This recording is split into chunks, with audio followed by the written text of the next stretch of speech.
Entendo. Então, eu queria saber a grade mesmo. Seria rituais que eu não A conseguia gente vai discutir anotar. os arquétipos. Eu trago os Arquétipo. conceitos sobre a perspectiva de Jung, porque eu sou analítica e sou psicossomática. Ok.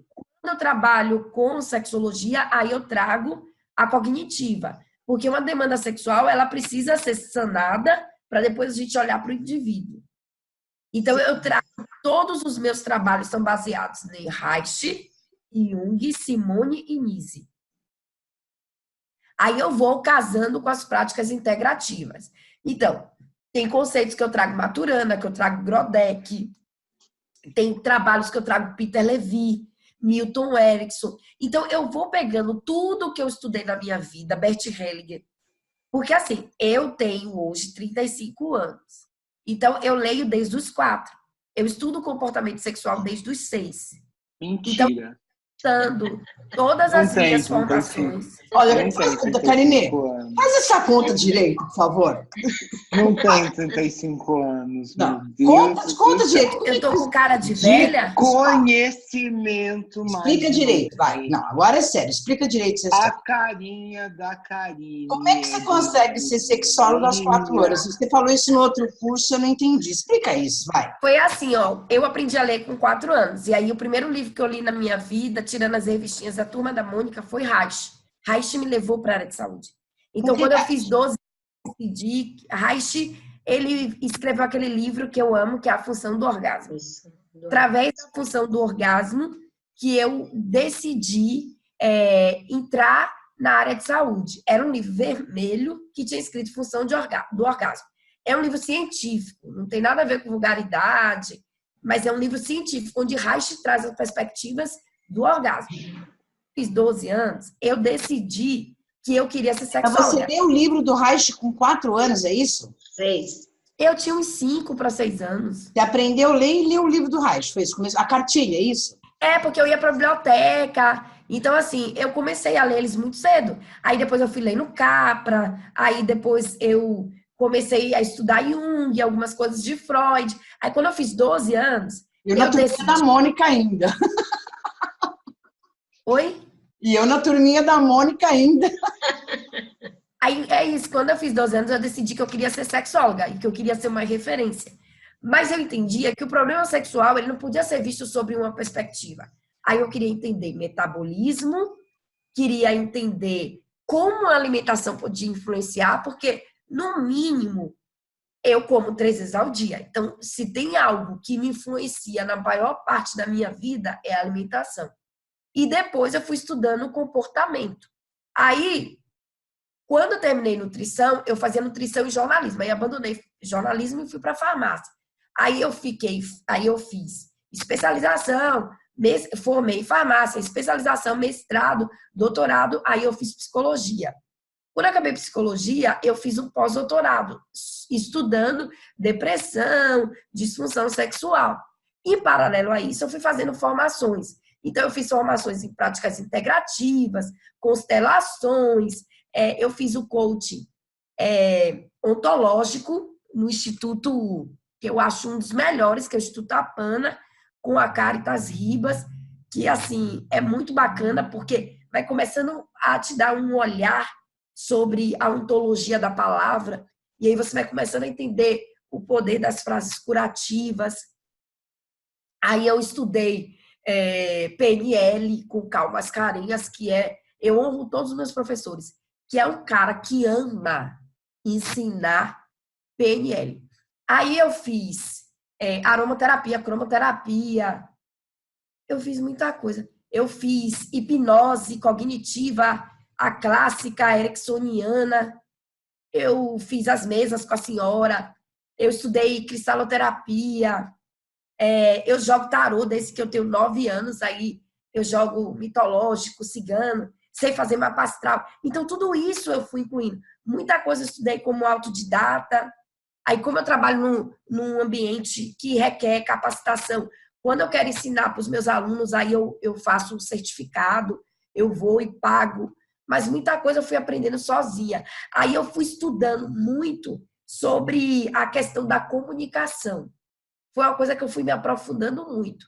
E fui estudando mitologia, Jung, eu comprei a obra toda de Jung e fui me debruçando, estudando psicossomática. Eu estudo bioquímica, farmacologia, biologia molecular, e eu vou juntando tudo isso, porque em tudo, em absolutamente tudo, há um ponto de interseção. Então, eu quero ser uma referência na minha área, não porque eu quero competir com alguém ou porque eu quero ganhar dinheiro, mas porque eu quero oferecer o melhor para quem está ali comigo, sabe? Então, esses diplomas, esses certificados e tudo isso só serve se alguém me der essa oportunidade que vocês estão me dando. Quando vocês sentam para me escutar, eu só tenho a agradecer, porque é aí que tudo isso começa a fazer sentido. Então, eu não estudei para ofender ninguém ou para me sentir superior, mas é para que Deus me desse a oportunidade de conhecer vocês e tantos outros, para que eu pudesse fazer essa troca. Porque não adianta esses diplomas todos irem para a gaveta. Então, eu quero ensinar, quero trocar tudo que eu aprendi, porque é aí que a coisa começa a fazer sentido. Quando eu fiz mais ou menos 15, 16 anos, eu tomei consciência do meu propósito de vida, que era cuidar de pessoas. Então, eu fui organizando minha rotina de forma para que eu pudesse ser a melhor em muitas coisas que eu fizesse, para que eu pudesse cuidar das pessoas, para que eu pudesse dar vida às pessoas. Porque cada pessoa que chega na nossa sala, no nosso gabinete, na nossa sala de aula, no nosso consultório, seja lá onde for, ou às vezes no telefone, ou às vezes você sentada no shopping, ela chegou e veio uma história. É o pai de alguém, é o amor de alguém, é o irmão de alguém, é o melhor amigo de alguém. E sabe o que é você poder fazer algo para que essa pessoa viva e possa oferecer amor para alguém? É para isso que eu nasci, para cuidar de pessoas. E eu estou aqui para trocar com vocês. Então, anotem meu telefone, peguem minhas redes sociais, porque o que vocês precisarem, desde livro, eu tenho um livro para caramba, porque desde a infância eu fui acostumada a ler um livro por mês. E hoje eu estudo muito, porque eu quero encontrar um caminho científico para justificar as constelações. Então, hoje mesmo eu vi um trabalho mostrando como que o abuso sexual altera a metilação de DNA. Então, eu tenho estudado muito câncer e psicossomática. E é isso. Eu estou para isso, para cuidar de pessoas. Então, eu fiz muita coisa, mas para poder trocar com vocês. Para poder mostrar a vocês que em tudo há um ponto de interseção. Então, eu quero trocar. Eu quero aprender também com vocês. O meu propósito é esse. É trocar com vocês. É cuidar de vocês. Para vocês cuidarem de alguém. Mas eu também estou naquele comportamento que eu tenho muito a aprender. Atualmente estou fazendo outra graduação. Um dia eu conto a vocês. E estou estudando o Rudolf Steiner. Porque eu sinto uma necessidade de me aprofundar em biografia humana. Porque vocês vão perceber que existem leis arquetípicas que a gente precisa dominar para olhar para o indivíduo. Então, muito bom, boa noite para todos, muito bem-vindos. Hoje nós vamos fazer uma aula aberta do curso do Sagrado Feminino. Então, antes de começar essa aula, eu vou explicar um pouco o porquê desse curso.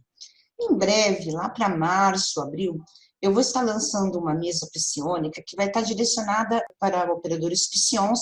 É uma mesa psiônica, né, nos estilos que a gente conhece, só que direcionada agora mais para constelações e trabalhar também com relacionamentos. Isso tem muito a ver com o sagrado feminino. E aí eu conversei com a professora Karine e pedi para que ela desenvolvesse, ela é especialista no sagrado feminino.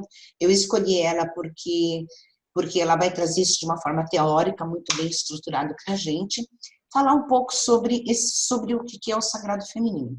Então, esse curso fica disponível para qualquer pessoa que quiser assistir, que quiser saber, que vai usufruir do conteúdo do curso.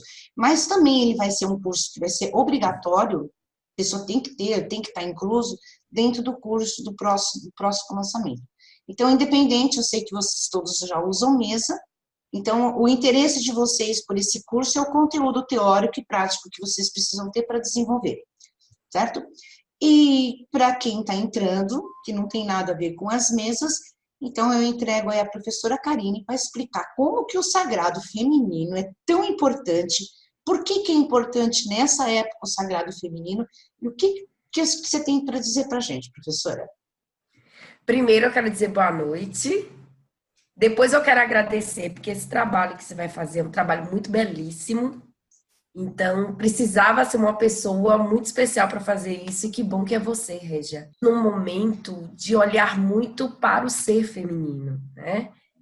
E nós precisamos nos desestruturar para nos reconstruirmos, né? Então, a mulher, ela sempre foi cerceada. E a gente sempre teve que transitar pelas polaridades para ir conquistando espaços. Mas aí nasce a necessidade de a gente estar se integrando. E nesses tantos anos de docência, aí eu trabalho em ensino superior, e o público hoje maior de ensino superior são as mulheres. Você chega hoje nos cursos, principalmente eu que tenho formação em área de saúde, são as mulheres. E muitas questões do feminino chegam para os profissionais de saúde. E nos currículos formativos não existe essas informações. Também estamos passando pelos alunos, cada vez mais tem entrado estudantes universitários muito novos. E a gente precisa formar essas pessoas para lidar com a saúde. E muitas vezes, esses adolescentes que vão se tornando adultos na própria universidade vão trazendo questões do feminino. Como eu sou sexóloga, como eu sempre estudei comportamento sexual e sempre trabalhei muito com esses aspectos, à medida que esses estudantes chegavam nos meus grupos de extensão, no meu grupo de pesquisa, vinham essas questões e eu fui me aprofundando e correlacionando com as minhas profissões, fazendo com que esses meus estudantes conseguissem trabalhar suas questões para que eles também se preparassem para trabalhar as questões desse feminino, que também é o público mais significativo que a gente tem no contexto da saúde. Em todas as minhas principais profissões, a nossa demanda, apesar de estarmos preparados para lidar com todos os gêneros, né, sempre chega ao feminino. E o feminino traz questões que vão inquietando, e quando a gente se dispõe a cuidar do outro, a gente quer cuidar desse outro. Então, essas questões vão colocando a gente no lugar também de estarmos nos preparando para dar essa devolutiva. E eu fui construindo um caminho para trabalhar com o feminino na extensão e na pesquisa, onde eu pudesse correlacionar a sexualidade e as minhas profissões. Eu sou nutricionista, sou farmacêutica, sou psicóloga. E eu fui agregando tudo isso, fazendo formações para irem agregando. A senhora falou também das constelações, eu utilizo bastante as constelações, inclusive eu ensino os meus estudantes, porque o médico, o nutricionista, o enfermeiro, o bacharelado em saúde, o psicólogo, seja qual for a profissão, precisa conhecer sim, porque eu sou muito adepta ao que o Bert dizia, né? As constelações devem ser um modo de vida. E meu trabalho foi surgindo de tudo isso. As práticas integrativas também chegaram no contexto do SUS, que é o que as universidades públicas transitam muito. E aí eu fui me especializando também nessas práticas integrativas, porque eu também trabalho no contexto que o meu estudante, ele precisa ter o máximo de formação gratuita. Então eu fui fazendo tudo isso para eles. E fui me especializando em tudo isso. E daí nasceu esse trabalho do feminino. Então, é um trabalho que eu trago muito próprio, porque eu vou casando todas as minhas profissões para dar a quem participa das minhas formações, ou assistem minhas palestras, ou fazem extensão comigo, ferramentas, mas para eles construírem a sua identidade profissional, o seu estado da arte. Porque não é para ter minis Karines, mas para ter a Mariana também associando toda essa discussão à sua expertise, a Leudo, o Alexandre, o Fabiana, a Fátima, e aí cada um fazer um trabalho diferenciado que vai estar muito coerente com o seu contexto, com o seu público, porque se tem uma coisa que eu preservo muito enquanto eu formo profissionais, eu já faço isso há um bom tempo, é que ele olhe para o seu trabalho e diga assim, esse trabalho tem eu. Eu estudei com a Karine, estudei com a Régia, estudei com o Fabiano, mas dentro de tudo isso eu criei um ponto de interseção e também tem muito de mim. Por quê? Porque o seu paciente tem um jeito específico, uma demanda específica, vocês estão num estado diferente, vão trabalhar num lugar diferente, então é importante que vocês construam a identidade de vocês, que é o que eu falo, o estado da arte. Então a gente vai discutir muita coisa, eu vou trazer muita teoria, vou dar muita sugestão, mas eu quero que vocês peguem todo esse material que eu vou compartilhar com vocês, as sugestões de formulário, porque eu gosto muito de ir criando em cima do que eu estudo, e adeque e molde para a realidade de vocês. Então, é um mundo que a gente vai imergir mesmo. As minhas formações todas têm um contexto de grupo de estudo, porque a intenção é uma fundamentação científica, de forma que eu vou estar sempre à disposição para dar suporte, eu não tenho problema em dar meu telefone, em dar as minhas redes sociais, porque é uma troca. É uma troca. Eu não gosto dessa relação de que eu estou ensinando algo, eu estou trocando, porque existe um propósito. O meu propósito é cuidar de pessoas. Se eu posso agora trocar com vocês informação para vocês cuidarem de pessoas, de alguma forma eu estou cuidando de pessoas com vocês. Então a ideia é essa. Eu estou vendo aqui o Fabiano, é uma pessoa que eu sigo no Facebook e eu tenho uma admiração profunda, porque eu gosto da ousadia, da criatividade dele. Então, a gente vai estudar um pouquinho o feminino e eu sei que ele vai dar um ar do Fabiano, que é um ar muito peculiar, muito autêntico. E esse trabalho do feminino que a gente está fazendo aqui já vai se multiplicar, e vai se multiplicar de tal forma que um dia eu vou sentar para aprender um pouquinho de feminino com o Fabiano. É desse jeito que eu me proponho a fazer. Né? É a mesma coisa com todos aqui. Eu dei um exemplo do Fabiano, porque de todo mundo que está aparecendo aqui, é uma pessoa que eu sigo no Facebook. Então, eu tenho muito isso. Eu acho que a gente está sempre nesse movimento, né? De aprender, de troca. E é isso que eu quero. Porque eu sei que tudo isso que ele faz vai dar um jeito diferente. E eu sei que vai ser na medida certa para o público dele. E como é que você pretende trazer isso assim num curso online? O que você pretende abordar? Como é que você pretende? Tá. Olha só, eu vou dar as minhas sugestões, mas eu vou dizer um pouquinho, como eu digo, às vezes as empresas me convidam para dar aula de pós-graduação, para palestrar em congresso, eu vou dizer o que eu digo. Eu sou um cardápio. E nesse cardápio eu tenho várias possibilidades. Então eu vou montando e à medida que vocês vão me dizendo, eu quero que você trabalhe um pouco mais isso, eu também vou adequando a esse contexto, tá? Então, as aulas vão ser gravadas, mas eu quero ter esse feedback. Karine, você pode detalhar mais esse conteúdo? Vamos detalhar. E eu quero também ter encontro online com vocês. Então, a ideia é a gente discutir desde o conceito. Então, eu faço uma aula de glossários, de palavras, não achando que vocês não saibam, mas de deixar claro a linguagem que eu estou utilizando. Aí depois a gente vai estudar um pouquinho de arquétipos. Então eu vou conceituar. Aí vamos falar um pouco de rituais, de símbolos. Eu quero também que vocês construam os rituais de vocês, né? Eu quero que vocês peguem essa teoria e faça também virar exercícios práticos e que a gente possa também construir um círculo sagrado de troca. E eu dizer, olha, gente, eu estou usando esse ritual aqui, que a Mariana Mendes fez, baseado no que a gente discutiu, e eu achei muito bacana, e eu trago aqui agora um pouco para vocês. Então, eu vou propor exercícios, eu vou usar muito a neurociências para falar para vocês como que a gente pode pegar essa teoria e fazer isso se tornar prática, palpável para o seu contexto profissional.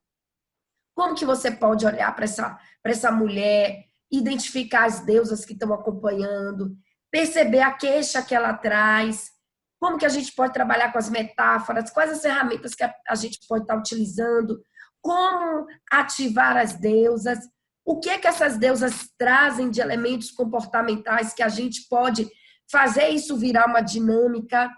Então, eu vou dar um exemplo aqui. Vou falar do meu contexto profissional, como sexóloga.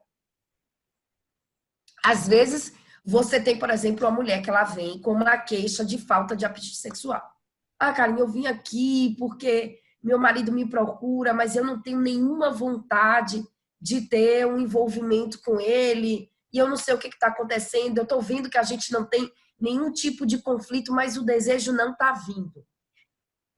Falar de sexo, às vezes a paciente ela traz uma demanda, mas ela tem alguns entraves. E as deusas podem ser uma forma de comunicação. E eu vou trabalhando os arquétipos com ela.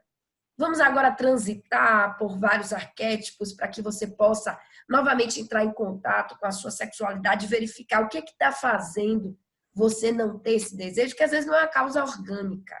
Às vezes não tem nada a ver com orgânico, não é uma demanda hormonal, não é uma alteração em alguma atividade metabólica. Mas é como conversar. Então, o arquétipo é uma forma, é um diálogo universal.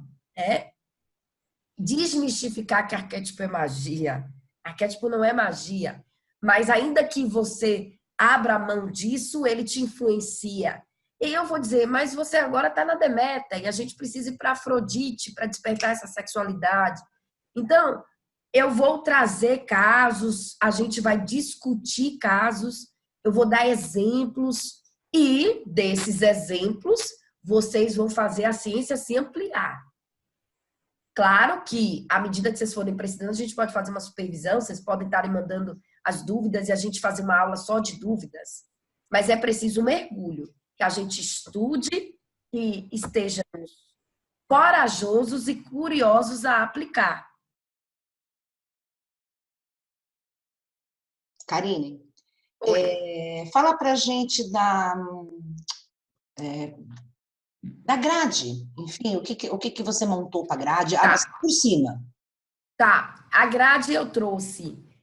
Primeiro eu faço uma introdução falando sobre o conteúdo, depois eu falo de aspectos relacionados a rituais, eu trago um pouco das divisões das deusas e eu vou aprofundando cada uma no comportamento, trazendo seus aspectos positivos e seus aspectos negativos, mas não entendam positivo e negativo como algo bom e algo ruim, mas trazendo as características, as qualidades e as não qualidades, porque a gente precisa entender que um arquétipo, ele, ao mesmo tempo que ele é uma informação coletiva, ele também sofre influência, porque existe a minha história de vida, o meu contexto familiar, a minha genética, as minhas respostas hormonais, a minha fase de vida.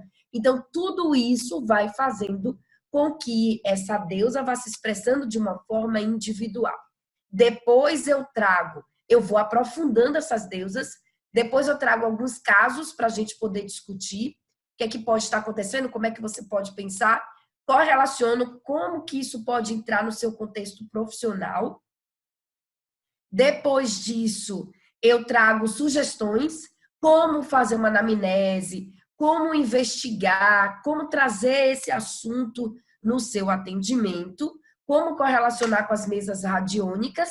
E caso vocês queiram mais alguma coisa, à medida que vocês forem assistindo, vocês vão me solicitando e a gente vai enriquecendo o curso. Quando a gente tem demandas orgânicas, por exemplo, uma mulher, quando não bem conduzida no seu processo de menopausa, ela pode ter uma atrofia vaginal e ela passar a ter dor na relação sexual. Então, aí você tem uma demanda orgânica que é precisa. Hoje a maioria das queixas das mulheres mais jovens que elas trazem estão relacionadas à autoestima.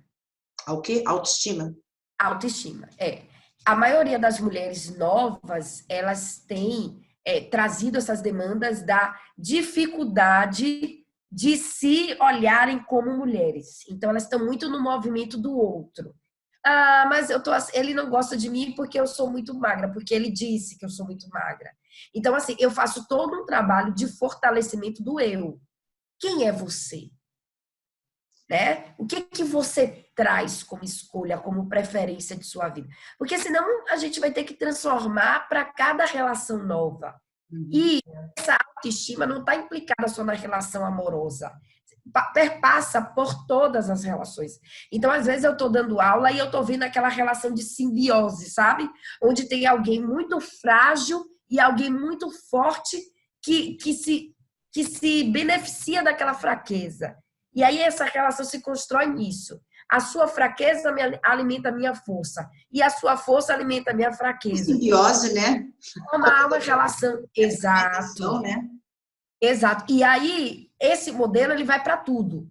Vai para a relação profissional, vai para a relação amorosa. Se eu não olho para mim como alguém digna de prazer, como que eu vou, para um ato sexual, oferecer prazer para alguém? Então, eu sempre digo o seguinte, né? Quando eu estou falando no contexto da sexualidade.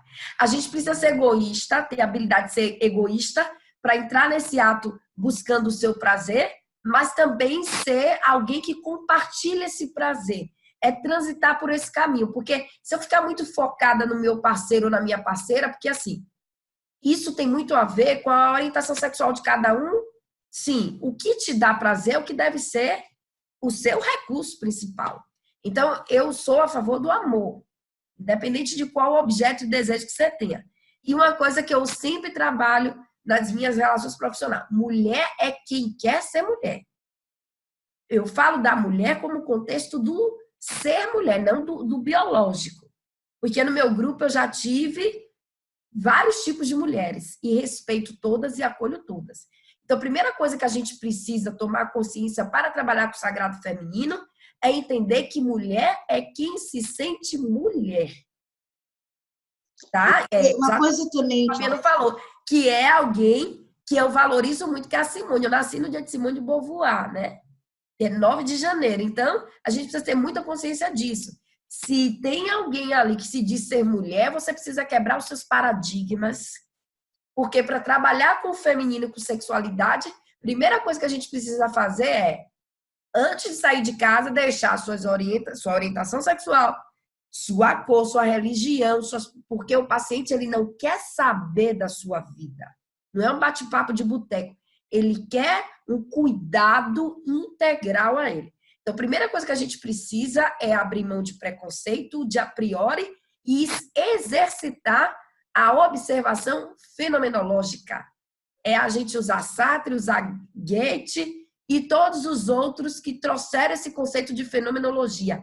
Eu olho para o fenômeno e ele se apresenta. E há uma inteligência, como o Bert diz, né, do campo, que já começa com o Moreno e com o Kant-Levy. Então, o campo ele se apresenta. Quando você se coloca a serviço para trabalhar com alguém, você percebe que o campo vai ajustando essa relação de vocês. Então, se a gente está disposto a trabalhar com o feminino, a gente precisa quebrar paradigmas. Porque se você chegar com o seu gesso, com o seu molde, a coisa não vai funcionar. Então, para mim, mulher é quem olha para mim e diz, eu sou uma mulher. E aí a gente vai trabalhando isso. Nós vamos trabalhando e os meus trabalhos vão desde o aspecto comportamental, às vezes a gente... Porque eu fiz a minha vida toda dança, então eu trabalho as danças, o strip. Porque o que é o strip? O strip nada mais é do que uma comunicação onde eu me coloco como uma mulher que me aceito. Independente do meu corpo e do que a sociedade pede. É você entrar no arquétipo da Ártemis. Do você estar focada em si mesma. Uma mulher do arquétipo da Ártemis, ela não veio para responder a padrões, ela veio para se colocar no seu contexto, se priorizando o tempo inteiro. Então, a gente precisa olhar para nós, para depois trabalhar o feminino de alguém. Então, esse curso também é uma forma de você olhar para você. Tem uma formação também que eu dou, que é de nutricionista, com enfoque comportamental. Que a vida não se resume a planejamento de cardápio com dietas restritas, mas a pensar a vida de uma forma mais ampla, onde a alimentação entra nesse processo, porque é a nossa necessidade básica. A gente começa e fim da vida comendo. Então, é uma forma de como que eu olho para o outro, compreendo esse outro se eu me deprecio. se eu me mutilo, se eu me desintegro. Então, antes de você cuidar do feminino de alguém, é o momento de você olhar para o seu feminino. Como é que estão vocês, enquanto mulheres? E os homens que convivem com essas mulheres, como vocês permitem a expressão desse feminino? Eu vi que o Fabiano tem uma filhinha, então, de alguma forma, ele também lida com esse feminino, né? Como que ele, enquanto homem... Por quê? Porque os nossos pais são os nossos primeiros amores. Eu fui apaixonada, meu pai hoje é anjo da guarda, então foi o meu primeiro grande amor. Eu gritava para o mundo que era o homem mais lindo do mundo. E meu pai lembrava Renato Aragão. Então, eu dizia, mas meu pai é muito lindo, vocês precisam conhecer. Então, é o nosso primeiro amor. E essa relação edípica vai conduzir também as minhas relações futuramente. Então, como que esse pai, como que essa mãe permite também a expressão do feminino de seus filhos, né? Porque eu não falo também só do feminino no sentido de mulher do biológico. A gente também precisa preparar esse menino, esse filho, para lidar com esse feminino. Então, é um convite mesmo, a gente se olhar para o outro e criarmos uma rede, que é como as suas mesas se propõem, né? A criação de uma rede. Um outro detalhe também que eu gostaria de trazer aqui, que eu acho que vai ser importante, que também será abordado nesse curso, é sobre a ancestralidade, né? Sobre o feminino na ancestralidade. E sobre a urgência de se curar desse feminino nesse momento, onde ele está saindo de uma época e entrando em uma outra época, onde o feminino veio muito maltratado. Exatamente. Muito tempo. A energia do feminino está maltratada, dilacerada. Então, esse olhar sistêmico também para essa rede do feminino como um todo. Né, Karine? Exato. O que você acha? E muitas vezes, professora, acontece que você está ali com uma pessoa diante de você, mas que não está falando de si, está falando do seu contexto feminino. Então, é um discurso rico de mulheres feridas, de mulheres que não foram olhadas. É um pacto que foi construído, uma forma de se manter naquele ciclo, né? Quantas mulheres... Eu atendi uma vez uma mulher que todas as vezes que ela ficava noiva, ela, de alguma forma, ela terminava essas relações. E aí, um dia, ela resolveu olhar. Porque, às vezes, a gente está vivendo o óbvio ali e a gente não se dá conta. Às vezes, eu chego para minhas alunas e pergunto assim, vocês acabaram de chegar aqui. O que vocês viram antes de entrar aqui na sala? Porque está no automático. Estão fazendo sem tomar consciência. E aí eu sempre chego na sala de aula e digo, olha, acabei de chegar, porque quando eu vim, eu passei por aqui, vi tal pessoa. Porque a gente precisa estimular essa consciência. A gente precisa estar no aqui e agora. Então, é um exercício. Então, muitas vezes aquela mulher chega ali e ela está falando de todo mundo, menos dela. E a gente foi fazendo um trabalho. Quando eu comecei a aplicar a anamnese, e uma coisa que eu quero muito treinar com vocês, é a capacidade de memória para vocês preencherem a anamnese depois que o paciente foi embora, ou o cliente foi embora, ou o interagente. Não sei como é que vocês chamam. Como eu sou profissional de saúde, eu sempre chamo de paciente. Mas a gente também precisa ampliar, né? Interagente, cliente, essas coisas. Mas, por exemplo, quando a gente começa a conversar e preencher a anamnese, aí você percebe que todas as mulheres da família dela ou eram viúvas ou divorciadas. Então, o medo que ela traz da relação não é o medo dela, é o medo de destoar do grupo de mulheres. E às vezes ela não vai se dando conta. Não vai se dando conta.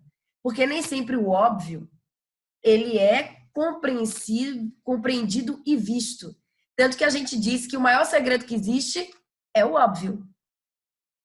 E às vezes eu digo assim para os rapazes, né? Sabe que a sua esposa percebeu que você traiu? Porque não que eu estimule a traição, mas na sexologia não entra juízo de valor, porque você teve tanto cuidado de proteger tudo isso que de alguma forma você deixou isso à mostra. Então a gente precisa desenvolver essa habilidade de estar olhando para o paciente enquanto ele fala. Quando a gente vai estudar comunicação, existem os axiomas. E uma coisa que a gente tem muita clareza quando discute, quando há uma dúvida, quando há uma distorção entre a voz e a minha expressão facial, a gente fica com a voz. Porque eu posso agora chegar para Fabiano, formular toda a minha conversa, porque eu fiquei chateada, porque ele marcou o encontro comigo 20 horas e não apareceu. Mas, se ele não for perceptivo, eu posso enganá-lo, porque ele não está prestando atenção. De alguma forma, em algum momento, desculpa, eu trago a minha insatisfação. Mas, se Fabiano está assim o tempo todo escrevendo, ele perde os nuances. Então, eu sempre treino as pessoas.